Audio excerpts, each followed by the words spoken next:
there's a lot of pieces you're sharing with us that hopefully a lot of people can understand and relate to. The goal of the commission is really to be here to help. And I think your open lines of communication, and we'll touch upon that with all three commissioners. I think that's really important that people understand that you're human. And so you're here and you just have as much interest in this industry and its success as everybody here in this room. So this is our Massachusetts commission. You have 5 commissioners. Each of us has a specific seat. I am the social justice chair. Commissioner Concepcion is the public safety chair. I am appointed by the governor, the state treasurer, and the attorney general. So I'm sort of like a 3-for, that's what we call it. Commissioner Concepcion is appointed by the AG's office. Our chair, Shannon O'Brien, is appointed by the treasurer's office. She is the corporate management and finance securities seat. We have Commissioner Kimberly Roy, who is appointed by the governor's office. She is the public health seat, or chair, I would like to call it. And we have Commissioner Stebbins, who is also appointed by all 3 appointing authorities, and he is our regulated industries. This is our beautiful staff. They're all good looking. So we have our executive director, Sean Collins. He really oversees the whole agency. So us 5 commissioners, we are policymakers and regulators. And Sean really, we have delegated powers to him to really run the commission and manage the commission. We have Christine Bailey, our general counsel, Cedric St. Clair, our chief communications officer, Gal Gibi, our chief of investigations and enforcement, Paul Clark, who you can see up there, our head of IT, Dr. Julie Johnson, who is the director of research, Adriana Leon, who is our chief financial and accounting officer, and Alyssa Stacks, who is our chief operating officer. I've been here the last 2.5 years. So I've been very privileged to have commissioners before me leave me a little bit of a blueprint. So I wanted to just sort of talk a little bit about that. The regulatory process for us, we are, the last time that we opened the reg was in 2020. Because of the new law, Chapter 180 in Massachusetts, we are now looking at the regulations as we speak. And I'll talk a little bit about that later, but I'll just tell you all, we have 3 internal working groups right now. So host community agreements, municipal equity, and social consumption, because what we learned is that we did some things that we could have done better. And I think you all have the benefit to learning from what we sort of could have done better. Municipal equity is huge. There's a state mandate, but there isn't a city and town mandate, and Mitzi, keep me honest because you know this. And then the host community agreement, when you talk about barriers and access, I know we have some retailers from Massachusetts in the audience.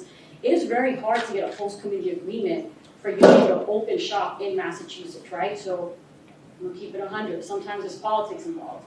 Sometimes you have to have access to lobbyists, to consultants, to be able to make it through that, tough process to be able to get that host community agreement. So we're reforming what it looks like in Massachusetts when it comes to host community agreements. And what I'm really excited about is social consumption. So we talked about food a little bit. We talked about sort of like the wellness and how everything comes together. We have a working group for social consumption, which is part of this 180 reform in Massachusetts. We needed a legislative fix.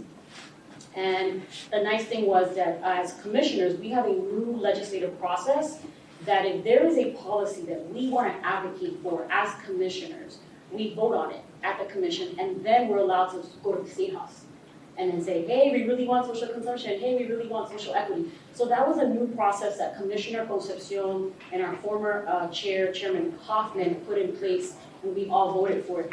So the 2 things that we had recently voted on, or last year, was social consumption and social equity fund. So you guys are lucky that you have a social equity fund now. We have not had one. There's commissioners, and then there's a state house that creates these rules and policies that we have to abide by. And I think that the legislative outreach for us and sort of creating that process has allowed us to say, hey, you know what? We use horse cannabis as an example on our team. We're like, I think we should go advocate for horse cannabis. Put it on the agenda, let's vote it in terms of a legislative priority, and let's go to the state house and kind of advocate for it. Our mission at the Cannabis Control Commission, I have to say, out of our, I think we had maybe 30 employees, we now have over 100 employees. I've been able to talk to many of them. A lot of folks come to work at the commission because of the mission. And you can see up top that the commission is to honor the will of voters in Massachusetts by safely, equitably, and effectively implementing and administering the laws enabling access to medical and adult use marijuana in the Commonwealth. And when we say equitably and effectively, we really mean it. It's been very hard. Obviously, we all know that creating an equitable industry is very difficult, but we try every day. So this is a brief history of marijuana legalization in Massachusetts. In 2018, it was the first adult use retail store opened. In May 28, 2021, we had our first adult use delivery business authorized in Massachusetts. And for us, I think folks may know this or may not, but only our social equity applicants can hold a license around delivery. And then, last year we surpassed the $3 billion mark. We like to say, and I think Commissioner Ward loves to say this, we have surpassed cranberry sales in Massachusetts.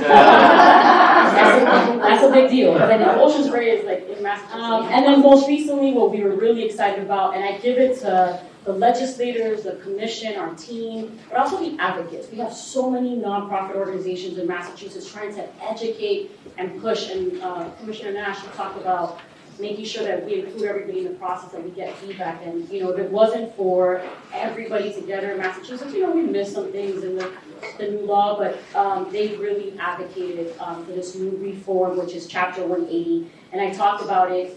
It's the biggest thing there is host community, municipal equity, and social consumption.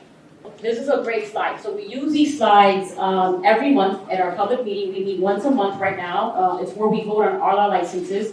Today's Thursday, we have a meeting next Thursday, we get our board packages hopefully today, and then we bunker down for the weekend to read over 200 or 300 applications. We approve the renewals, we approve final licenses, change of ownerships, which are really complicated, and for any accountant in here and folks who do the forensic piece, I'm glad it's y'all and not me. Commissioner, are these available on your website as in real time? Yes. Okay. Thank you.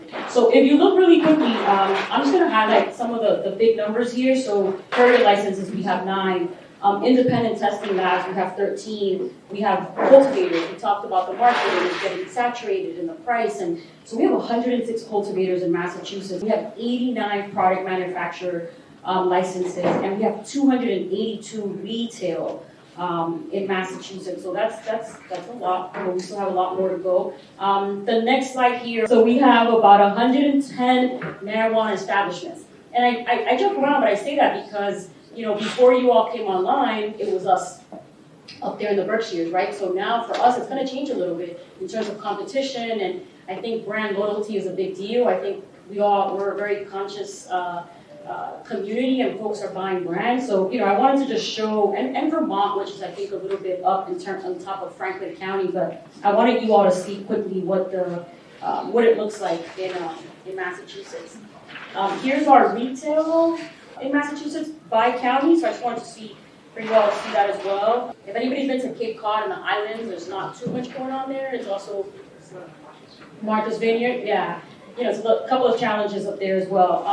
And then our marijuana treatment centers as well, this is what it looks like. So when you think about medical licenses, this is what it looks like. We have 4 in the Berkshire. Again, I was thinking about the New Yorkers, if anybody is here from Vermont as well. So the state of the industry. So again, quickly, our marijuana agents in the state, our adult use marijuana retail sales, our gross, our medical marijuana treatment centers, patients and caregivers. And, I'll jump really quickly to the bottom, our excise tax revenue of sales of marijuana products, $90.2 million. And, we have the marijuana regulation fund in Massachusetts. A lot of I know there's a lot of CPAs in the room. I was thinking about taxes, and a lot of that funding goes back into Massachusetts schools and public safety and public health and, all that good stuff. So really quickly, delivery licenses. We have the marijuana delivery operator, it's sort of like a wholesale license. We have the courier, which is sort of business to business. And then we have the marijuana establishment with delivery endorsement. And right now we have a 36-month exclusivity period for these license holders because it is part of the social equity program. And I got to give kudos to our commissioner before. If there was, all public information, almost a huge lawsuit in Massachusetts around these licenses. The community's really, really put in a lot of work and input to make sure that these licenses were created. So, power to the community and to the people for advocating for some of these licenses. We do have an issue and a challenge in Massachusetts. We have a 2-driver rule for some of the operators, and we're hearing a lot from the licensees that it's become it's very difficult from a profit share perspective. So we are going to look at that now. We haven't had major incidents in Massachusetts. We've had a few, but not specifically around that.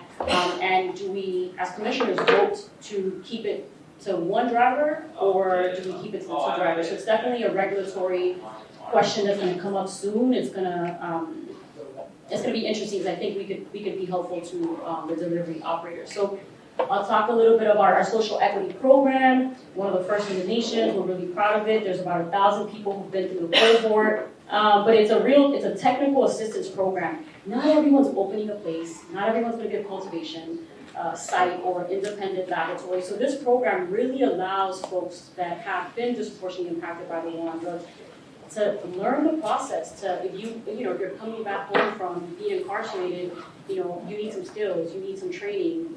This program allows you to do that. It is online, it is free. There's an entrepreneur piece to this as well. And my favorite part is what we call the ancillary services. But when we think about our HVAC, we're thinking about changing the name soon, but when we think about HVAC, when we think about the graphic designers, the folks that do all the ventilation systems, the engineers, the cleaning companies, right? When we think about small businesses, folks want to get into the industry and think that the only way they can is through a license. So myself, Commissioner Stebbins, and I know all of us as commissioners have really been trying to educate the public on the ancillary services, because you don't need to be licensed. You can be the, Camargo cleaning company for cannabis location. So I've also been recruiting sort of outside the box folks. So like the makeup artist, the photographer, like you got a small business. If you participate in the social equity program, you get that certification, and then you can become like, everybody needs a makeup artist when you're going to do like TV stuff and press and commercials, so try to think out the box and sort of bringing in new energy and new blood to some of these ancillary services that is creating its own ecosystem. Hey Rostan, you're in the house, right? You guys just had a bong and pong event recently. I was invited to but you guys had ping pong tables, you had industry folks, you had caterers, you had balloons. I saw it on Instagram, right? So somebody did those balloons for you, right? So what I've been trying to preach is you could be the balloon person for everything cannabis events. And I know that you use a lot of vendors and minority vendors in the community. So we'll talk more about that event because I want to hear more about it. So regulations, really quickly. You all know that, in August of 2022, I was saying it earlier, the governor signed 180 into law, and I've talked a little bit about this, but really, again, everyone's really excited about Chapter 180. I know for our staff it's probably difficult because we're opening the regs again, which means, we got to write them, then we have to see them executed, and then you all got to make sure that people are doing what they need to do within the regs. Social consumption, this was, so I just got out of a meeting this morning right before coming here, and it was very exciting. It gave me the energy to be here today because we were able to speak to a social equity applicant who is in the consumption space, who is a chef, who is infusing food. What does that look like? How do we make it safe? How do we make it equitable?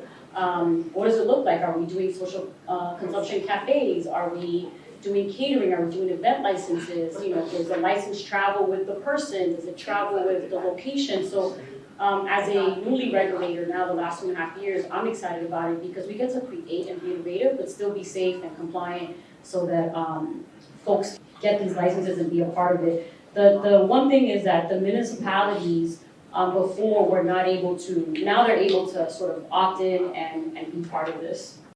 Here are some key resources for our team. In terms of our team have created this stuff, and in real time, we have an amazing data bank at the commission that you could at any time see licenses, where they're at, whether they're equity, whether they're economic empowerment. We have the more about marijuana public awareness. When we first started the campaign, the legislators gave us a couple of $1 million to really create this and educate the public. And again, our open data form, our product catalog, I'll speak really quickly to it. It's first of its kind and first in the nation. It allows retailers and manufacturers to put in all their products in there so that if you have someone in the school or a mom or anyone that wants to know, oh, I found this product under my bed, you know, what is it? Is it legal? Is it in the product catalog? What does it contain? So it's really cool. You all should check it out. Folks, operators updated on a constant basis. Public resources and documents.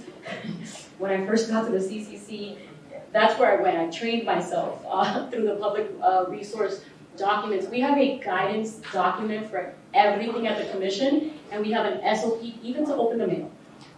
So when I tell you that this stuff is like legit, you all should look at it. We have the licensing tracker, and then our 5th annual activities report that we're really proud of. We turn into the legislators, and that's the email. If you have any questions, I think, to the commission. Myself, I'll be here a little longer, and thank you so much for listening.